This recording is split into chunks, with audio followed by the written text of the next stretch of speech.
So, what's up mga ka-acid? What's up Facebook? What's up YouTube? Itong vlog natin ngayon, tungkol sa mga tanong nyo mga ka-acid, sasagutin ko ngayon.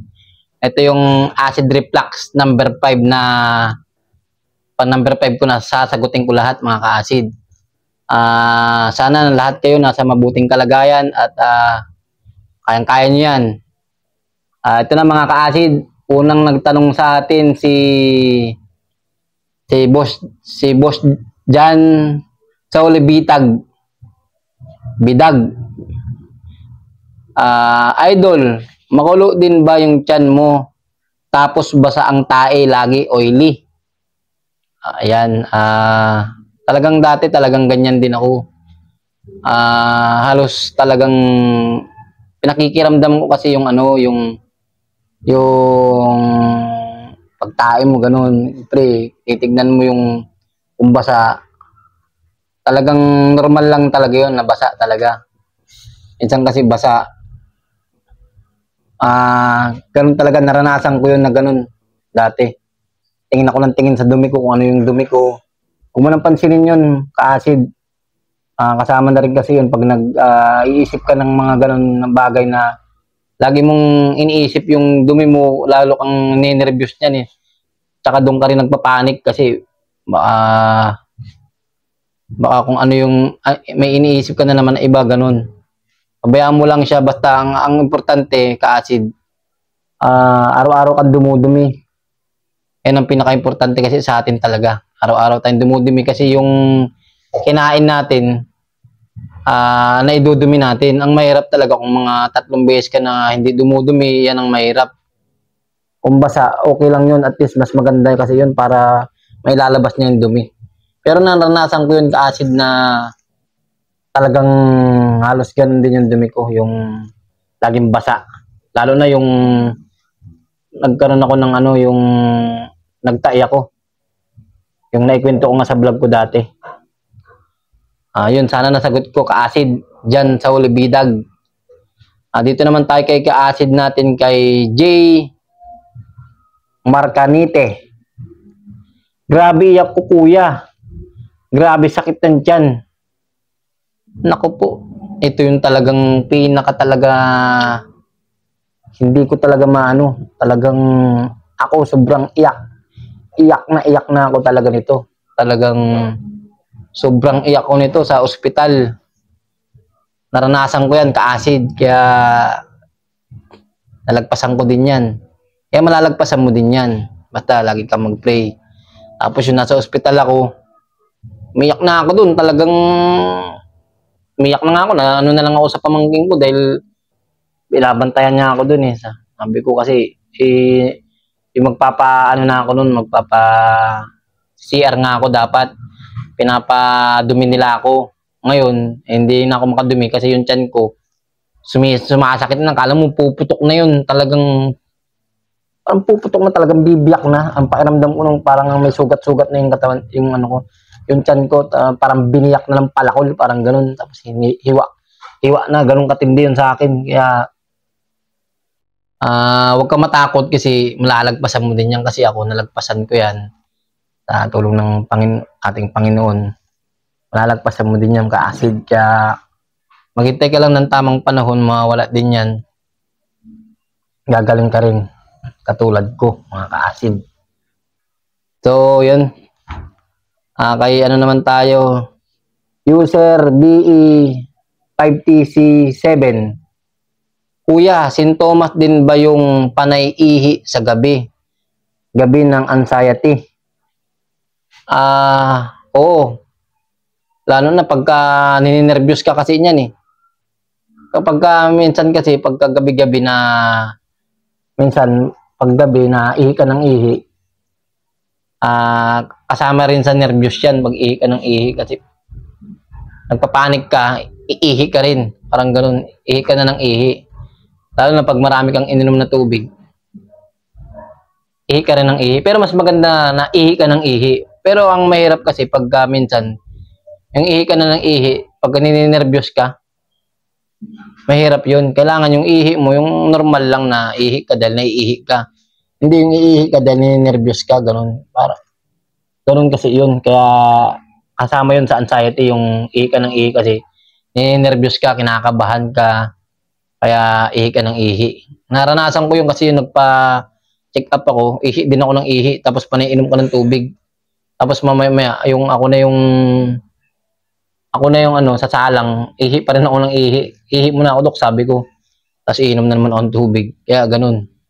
Kaya nangyari yun sa akin, mga ka-acid, tsaka kasama yun sa anxiety.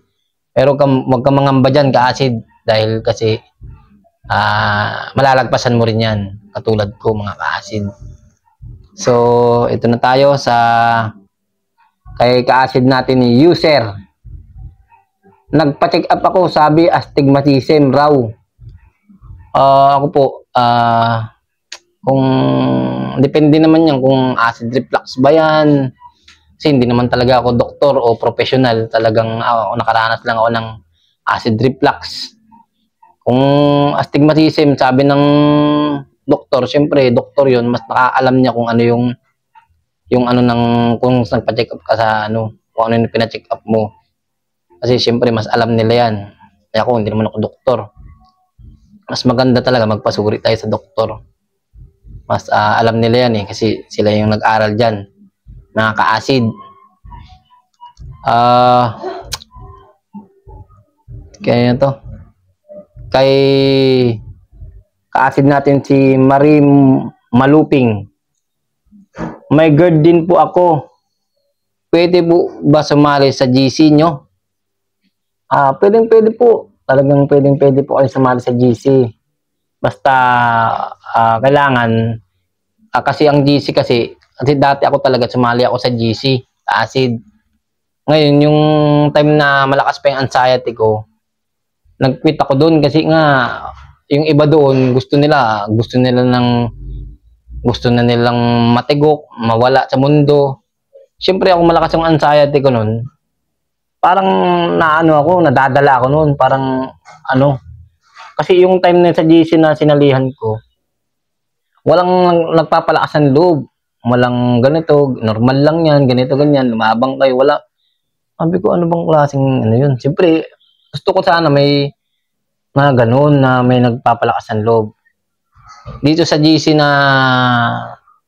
natin, kahit pa paano naman ako, papalakas din ako ng loob, lalo-lalo na sa inyo mga ka-acid.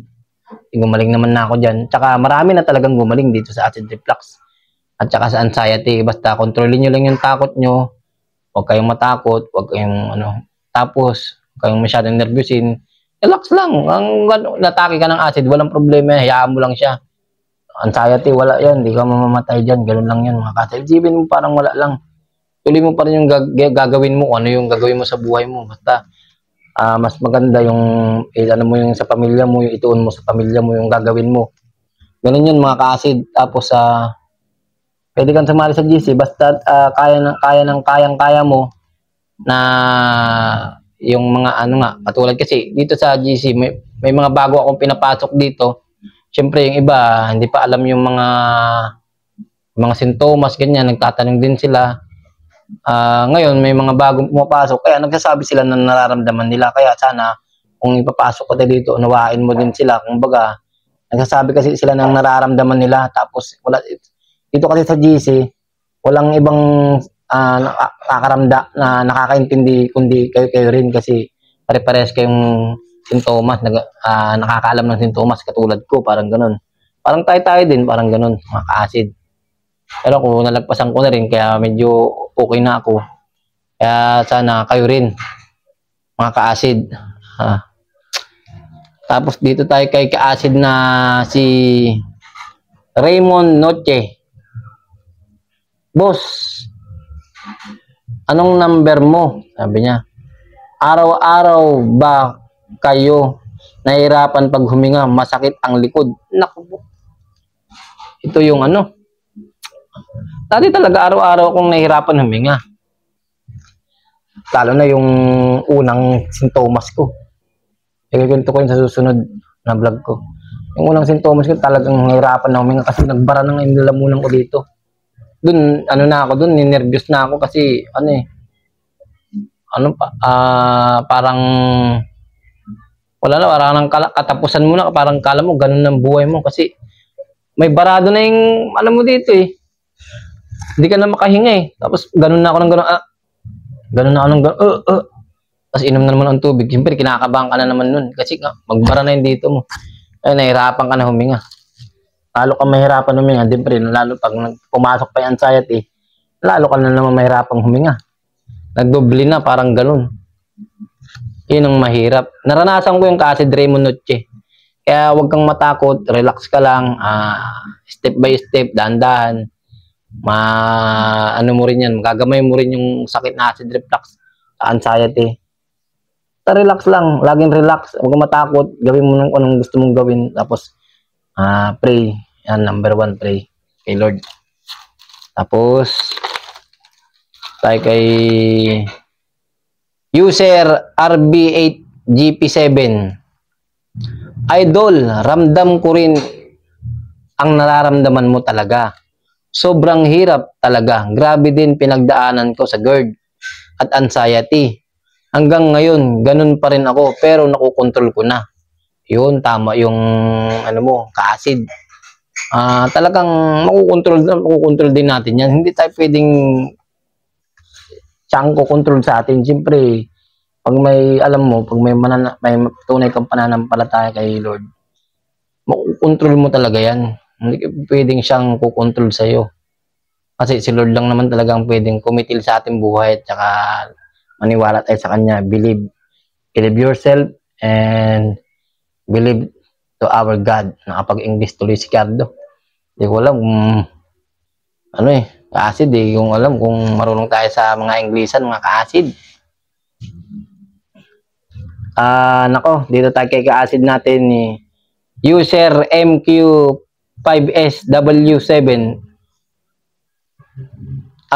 Boss, sintomas ba sa may anxiety yung hirap matunawan, bloated, tapos madaling hingalin, tapos kahit nakaupo lang, hinihingal ka pag naiipit ang tiyan, lalo na kung nakapantalon ka? Sintomas yan ng ano, yung bloated, sintomas ng ano yan, ng acid reflux. Pag bloated ka, yung anxiety naman, pag hirap huminga, yun, anxiety yun. Tapos talagang, pagka nakapantalon ka talaga, nahihirapan ka talaga kasi naiipit yung tiyan mo eh. Ganun talaga yun. Pero marami akong napanood na vlog, kung ano napanood na vlog ko eh. Meron yung mga tinatalian pa dito, yung tinatalian dito kasi yung dito daw sa tiyan, yung mga ganun. Marami rin akong napanood eh. Sabi ko, gawin ko ba itong mga to? Pero siyempre napapaisip ka din kung gagawin mo ba yung mga yun. Siyempre dahil lalo ka tuloy maguguluhan, lalo tuloy kung ano nung papalok sa isip mo. Kasi kanunood mo nga ng mga kung ano-ano. Dahil lalo ka maguguluhan dyan eh. Kaya importante talaga, mas maganda talaga. Huwag ka na manood ng mga kung ano-ano na dati kasi ako hindi din ako nanood eh. Mga kung ano-ano. Kaya lalo tuloy ako naguluhan. Yun, ka-acid. Tapos hinihingal ka pag nakaupo lang. Pag nakaupo ka lang talaga, hihingaling ka kasi siyempre pag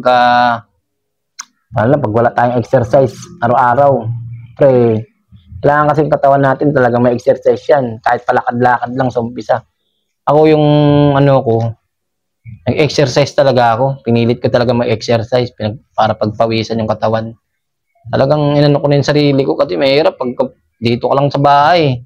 Sabi yung ganun, baka lalo kang maparaning pag sa bahay ka lang eh. Lalo kang isip ng isip, ganun yun, ka-acid. Kaya mas maganda yun na kaya mas maganda ituloy nyo lang yung trabaho nyo, yung sa una lang naman talaga yun mga ka-acid, kaya sa una lang naman talaga na talagang nilipas din ng panahon, magiging ganito rin kayo sa akin na magiging okay, kaya marami na talagang gumaling. So paano mga ka-acid, maraming salamat sa mga nag-subscribe pala sa channel ko. Kahit na paano dumadami tayo dito sa channel ni Cardo, marami pa tayong vlog sana na pagsasamahan mga ka-acid. Maraming salamat at yung may may acid reflux na katulad ko na bago pa lang nalig lang kay Lord, huwag kayong magsawang manalangin. Mahal kayo ni Cardo, Talisay. Ingat kayo lagi. God bless.